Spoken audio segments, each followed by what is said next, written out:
All right. Now, normally at this time in June, we'd go through a discussion about being at the halfway point, a good marker to go back to evaluate your trades, test what worked for you, what did not work for you, analyze your stops, go back and through your history of your portfolio and analyze if you'd use different stops. Would you have closed more positions out early? How would that have affected you? Would you have protected more positions, or would you have been stopped out too much? Now, really, we should be considering this at least every 2 months or every quarter to go back through, especially in more volatile markets like we've seen in the last 6 months. Lots of up and downs, lots of false nods, false signals, I guess we could say. But during this time period, of course, over the last 6 months, we've been here on various webinars, of course, and every Friday at 4:30 to sort of discuss what we're doing and, what to look for and things of that nature. This is from last week's Where Are We Now? And sort of the discussions that we've had and the concepts that the community and we have been discussing over the last 6 months. So we started out in January as things started to pull back from that initial high. We were talking about managing married put positions that we already had open in our portfolios, following the rules in the blueprint. Concepts on bear put credit spreads, limited risk positions, proper position sizing, but taking advantage of a bearish move, and bear call credit spreads were discussed as well. We also talked about longer term positions, bearish calendar put spreads, buying an in the money put 5 or 6 months out in time and selling an at or just slightly out of the money put, typically slightly out of the money put for the nearer term. A debit spread as well, but for longer term potential to the downside while keep selling against it as you move forward. Now, when we saw SPX, SPY jump up above the 20-day moving average in February, got a little froggy, started to enter some bold puts, but 3 of the 7 that I entered over a 2.5-week period had to be managed because they were losing. One of them took a small loss. The other 2 were actually managed into a bear put debit spread for a small profit rather than a loss using our pendulum adjustment. As things started to look a little bit better in March for an extended period, the most extended bullish period I guess we've seen in the past 6 months, really, we talked about standard collars, managing more of the married puts to the upside, maybe rolling the puts up, adjusting those strangle positions. We also talked, in January, about the long strangle positions for an uncertain market, buying an out-of-the-money call, out-of-the-money put on a broad-based ETF, SPY, QQQ, and IWM. Knowing that I'm most likely to lose on one side of that trade, but I'm going to be able to manage and rebracket that strangle as we go forward. Well, as the market started to turn from its downtrend, that's when we would want to look to adjust those strangles. Then we started to turn down again. We talked about income on the married puts, rebracketing some of those collars or closing them for a small loss or a small gain as the market started to turn. And I mentioned during this time that I actually missed out on the bear puts. I wasn't sure what the market was going to do. It started to show the bearish signals. It dipped below the 20-day moving average. But again, it just didn't play out the way I thought it would. So I didn't enter the bear put debits because I was a little afraid of that as well. And then, of course, when earnings started, we started to see some trends, right? The oil companies were having positive earnings and the oil ETFs were moving up and the natural gas ETFs were moving up. But then the retail started to take a hit. We had some poor earnings in the cycles from some of the beginning ones. Target was a huge miss, of course, in that case. And so we started to look at playing the earnings rather than playing the individual stock itself and taking the chance of a wild swing against it. We were looking at buying puts or buying calls after 1 or 2 stocks in the sector showed a positive or negative earnings, what it looked like the sector was going to do. It worked out well for those 2, but I didn't have enough time to do a lot of back testing in the other sort of sectors and industries. That's going to be something I might look for in the next quarter to have more of a concrete approach to, if it works out. If it doesn't work out, because I think a lot of sectors are hit or miss, where some did really well and some did really poor, then maybe, of course, it won't be something to do. It worked out pretty well this time, but it was only done on 2 or 3 plays, so that doesn't really the market make. And then last week, we started to talk about new married put positions. Strangles again on SPY and QQQ, knowing what was coming up, knowing that was last Friday when we were talking about that. And we saw that big decline last Friday, and it continued into the beginning of this week, had a rebound after the first interest rate hike came out, And then the last couple days were not good for that weren't good for the new Mary put that I opened. Let me put it that way. But I made one adjustment on it to lower the break even. But the strangles on SPY and QQQ that were rolled into are doing extremely well, of course, with the pullback. Now, all that being said, we're going to have more on this later, a little bit more discussion on looking back over the last 6 months and so. And we have our 2 questions that came in via email. But first, just a quick question that came in from Peter. Peter says, Mike, this is my first webinar. Question, is this going to be recorded? And if so, where can I find the replay? Yes, we record all of our Friday presentations, Peter. And for Power Options subscribers, the replay is available in the webinars section, usually at around 7:30, about an hour and a half or so after the webinar wraps up. But then what we do is we go in and we take segments. We crop out the segments, put in an intro and an outro, convert that video of the different segments, the different questions that come in, Peter, and we typically post those on the YouTube channel tomorrow on Saturday following the Friday presentation. Usually it's available by 12 noon Eastern time. Okay? So we'll talk more about that in a little bit, Peter, but first let's go ahead and move on to our first couple questions. This concept I was talking about, in a way, about what we were looking at with this market. We had to make adjustments this year, I'll be honest. We had to move with the market because it wasn't a normal market condition that we've seen recently. I know all of you have gone through that as well. We had many webinars this year already about holding a covered call or a cash secured naked put too long, where we were getting emails and questions from coaching sessions of, hey, I've got a naked put where the stock's down 30%. I'm at a 25% loss. How do I manage it? We should have been managing it before, or had an exit plan that if the stock fell 10%, or if you were 5%, 7% out of the money and took a 2% premium, if the stock fell 11 or 12%, it's going the wrong direction. You either want to manage it at that time or just get out of the position altogether. And Charles sent in a question that I'm going to explain how this is related to this in just a moment. He said, the question for today may be well beyond the scope of your discussion and border on advice. Well, it's not really bordering on advice. It's just not really something I have a great insight to. And his question was, can you comment on what a path might look like for someone restarting, at least midlife, from a small account to be able to become an individual full-time fund manager?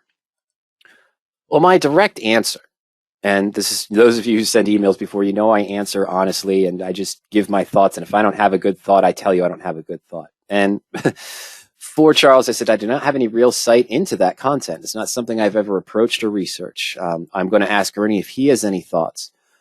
But in general, our knowledge here at Power Options is teaching investors how to become their own fund managers for their personal accounts, for their personal goals through risk control, management ideas, exit strategies, and proper position sizing in trades to limit losses on more risky strategies.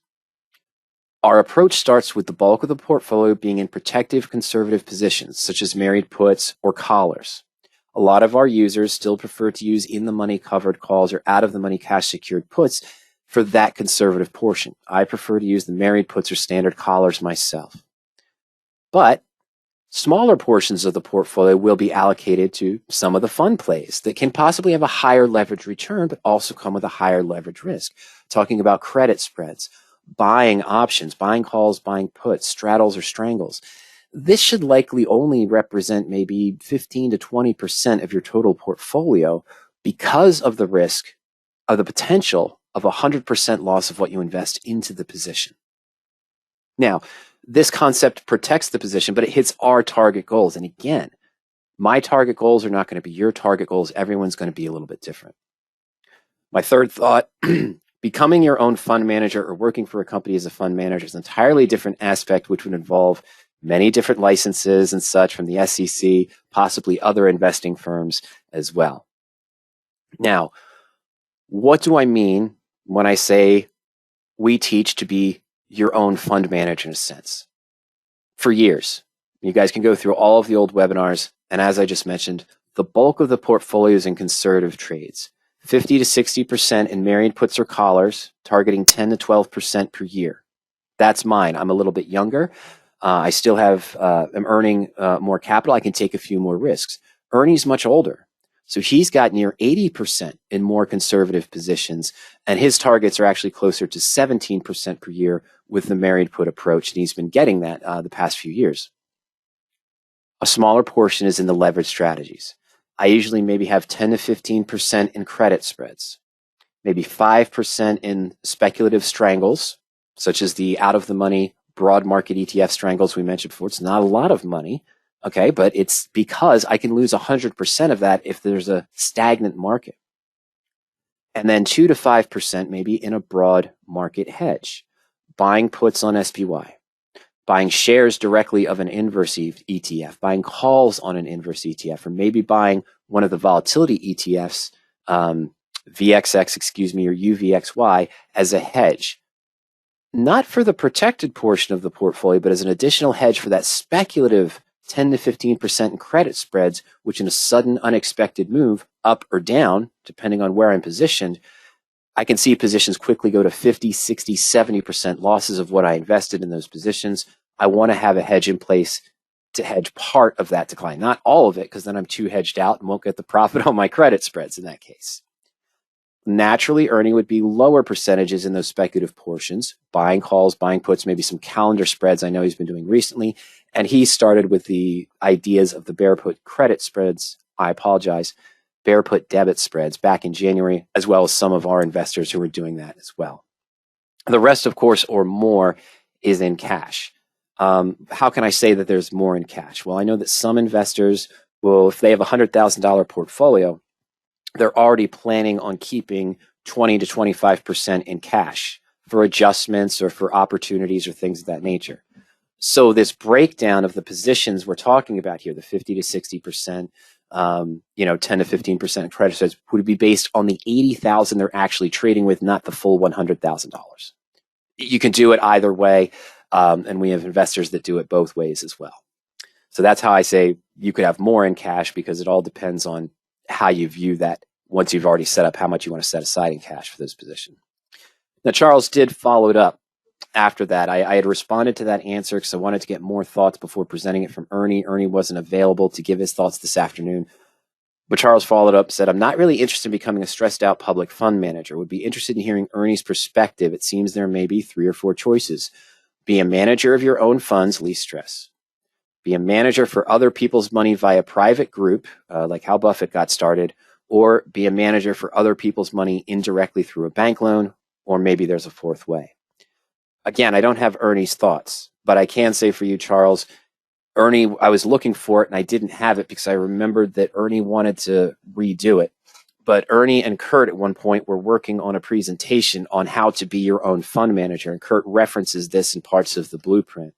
So we'll see what Ernie has to say with your follow-up, and we'll maybe add that into another presentation. But in general, what he has been trying to do most of his life and after he retired is number 1.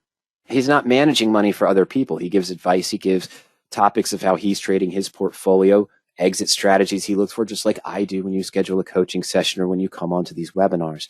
But that's essentially what he's looking to do with his portfolio, is be his own fund manager with those protected positions, as I mentioned, some speculative fund plays and things of that nature based on market direction.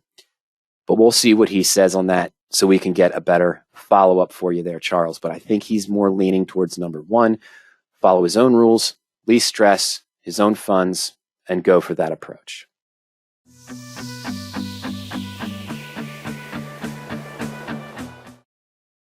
And similar to the discussion, or part of the discussion, I should say, that we had for, I'm so sorry, at the beginning of the presentation we had for Charles. And we talked about the structure of the portfolio. These are some of the positions that we've been looking at over the past few discussions. This is the married put on AIG. I haven't rolled it yet. It went down to $48. Yes, I'm holding the 65 put, and it was right at intrinsic value. I couldn't get more for it. And I wanted to maybe roll it out to September, or really October, to continue this trade with maybe only a 6% risk. The stock's down 17%. We've got a small risk on this position right now of only 0.5%. We've been managing the position, rolling and adjusting the position. I think the actual number in the Fusion portfolio is a risk of 1.5%. They may ask, why am I still holding a position as a protective married put where I have a very low risk on the position, but I haven't, oh, sorry, folks, I haven't moved the put yet. The reason why is I wanted to cross yesterday, the 16th. That was ex-dividend day, so we got another 32 cents that are coming to us sometime soon. Was it 28 cents? It's 28 or 32 cents, I can't remember. But we're getting a dividend payment that's going to help lower the cost basis on the position again, lower that risk even further. Once I cross the ex-dividend date, that's when I started actively looking at this. This was the married put I opened on 6/7, just 10 days ago, in the Fusion portfolio. Okay, we're down 9% on the stock, but the married put's only down 3.4%. I managed this today. I used income method number 9. We sold the November put for $12.35 today, $12.32. Let me quickly jump over to Fusion. Trade details. Oh, sorry, folks. There it is. Okay, so we sold it for $12.32 and bought this put, the September 75 put. It's a combination of 2 income methods, number 9 and 3. And that increases the risk, but we also lowered the break even by $4.50 points to 74.32. I'm sorry, the effective cost per share is 74.32. I apologize. Not the break even. The break even's 81, lowered down from about 86.50. But yes, so we lowered the cost basis of the stock, which lowered the break even on the position. The risk does increase slightly because I did get a net credit here of about 480. Yeah, 480, a little bit less than 480. But I lowered my guaranteed exit by 5 points. So that's why the percentage goes up. But we lowered our break even. We did this when the stock was trading at 71.32. Yeah, missed income method number 12. Then we give some insight as to what we might do in the following days after this initial adjustment. Why is that important? I lowered the cost basis, though I increased the risk. When the stock was at 71, it went up to 72.20 today, and then ended at 71.87. So my anticipation is, yes, I expect the stock has bottomed slightly. It can go down a little bit more, but I expect it to come back up to maybe 72 or 73. That's why I wanted the 75 strike. I didn't do this in my account yet. I'm sorry, I haven't rolled this yet in my account. Let's roll it.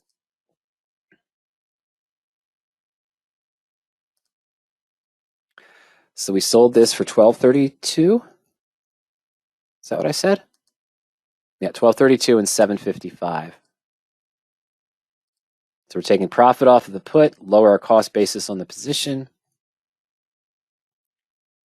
I just want to verify that. Oh, $7.55. Great. Okay. A little bit higher, but no problem. All right. So now that's adjusted. The effective cost per share is going to lower on the position down to 74.32. So we've got about 81 in the position instead of the original roughly 85, 86 that we had there. Okay. So it's still down, but I'm trying to get a better break even on the position and have a better ability to sell income against the married put. Don's position that he asked about last week was going about 20% out of the money on a bull put credit spread. That was the discussion that we saw, the deep out of the money bull put credit spread on SPX. Selling the 31.25 put and buying the 3100 for a net credit of 35 cents. We just kept it for one contract to keep the math simple. And although his position is still deep out of the money, during that discussion last week, I wanted to warn Don about the effects of, when the stock's falling, you might see some losses on the position. You're not being threatened yet necessarily. You're still 550 points out of the money. Came back up today, but still at the low yesterday was only still about 530 points out of the money. But again, the position was looking like a loss, and it was a bigger loss yesterday. It was more than double the net credit. Right now, it's just a 55-cent loss if he liquidated. Pay 90 to cause him to liquidate the position. And that was this is just to illustrate the view of when you do these deep out of the money, you're taking a lower net credit, and some investors want to use a stop if the liquidation value is 2x or 3x the net credit. And this was already there yesterday, even though it was still deep out of the money. So that discussion, the deep out of the money bull puts on SPX, went into that discussion, those triggers. The strangle we're talking about that was entered on June 9th, those broad-based strangles, of course. 423 call on SPY, 395 put on SPY, as a total cost of 1180. Why these two? Well, the stock price at the time of trade on 3/9 was 409.39. These 15 July options, it was about 14 points out of the money in both directions. It was a delta of 0.3, pretty small. And I just closed the wrong thing. Sorry about that. All right. So this position here, of course, we've lost on the put. It's down to 21 cents. I've lost 95.6% on the put, but we've taken in a profit from $7 up to about 30.32. I'm sorry, we lost on the call and made on the put there. So the profit right now is about $1,800 on that strangle. And eventually it's about time to re-bracket this strangle position with a stock at 365, take the profit off the 395 put, take the loss on the 423 call, and then re-bracket it around the new price of 365 in those cases. And then here's a standard collar position that's down 8%. Oh, that's expired today, didn't it? Yeah, the 2250 expired today for that one. Let's just do that while we're here. So we're just going to suggest that we expire the call.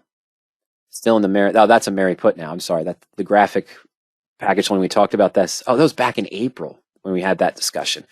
Okay, so that's that position there. Stock's down 8.4%, but the loss on the position was mitigated smallly by the call premium of 60 cents that we received for it. So I just wanted to review this because we had those discussions last week, and also tying in to the question that came in earlier. When we kind of reviewed the strategies, what we did over the last 6 months. Here's a concept of what that strangle would look like. Here's Don's question from last week about the deep out of the money SPX. A look at the collars and married put positions and the hedge there, which I should probably take some of this off. I don't know. Yeah, I should probably take some of this off in any case. So that's just related to what does the hedge fund look like? What would it be doing with managing, taking a small percent in risky spread trades, even though they're deep out of the money, and what to expect as the market fluctuates. The idea of the out of the money strangle position in uncertain markets and how it fluctuates. The limited risk married approach. Stock down 17%, but we've been managing it for a while, and it's only down to about now a 1 to 1.1% loss. And we're probably going to extend it out to October, where the risk is going to increase to maybe 4.5%, maybe 5%, if and only if we think that AIG is going to recover. If I don't, I might just take the small loss. I might just sell a lower strike call to get it to bulletproof status. Not my goal at all for this position. That's why I want to extend it. But again, with the stock down 17%, the way the market's been, maybe I'm okay with that.